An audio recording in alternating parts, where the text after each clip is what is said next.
So being a lifelong resident of New Jersey, I think is something that's really not surprising in some ways. This is just another kind of part of those chapters. There used to be a Traveling Wilburys song. Bob Dylan wrote the line, "Everything's legal in New Jersey as long as you don't get caught."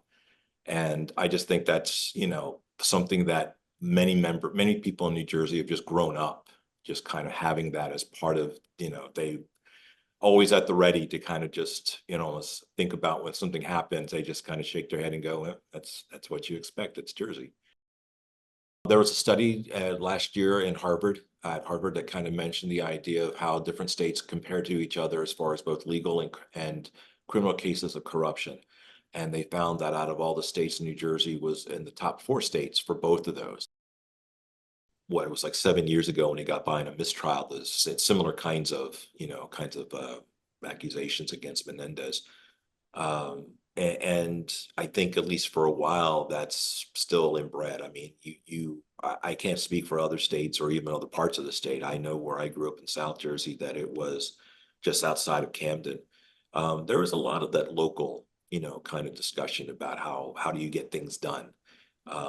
And I think there's certainly something that goes with that as far as the expectations that's if it goes that deep, not just the larger state offices, but even the local things, that's something that might take some time to try to overcome.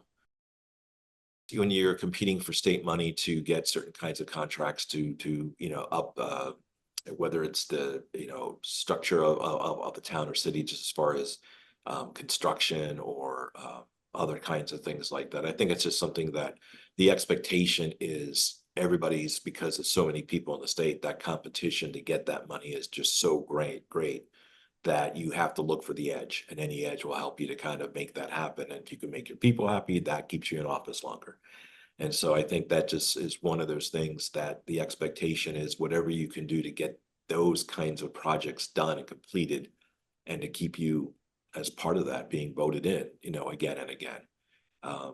I think that's part of what New Jerseyans, I think, expect to some extent at this point, whether it's fueled by the stereotypes, from stories and movies and whatnot. But I do think that's something that we side up right next to pretty easily.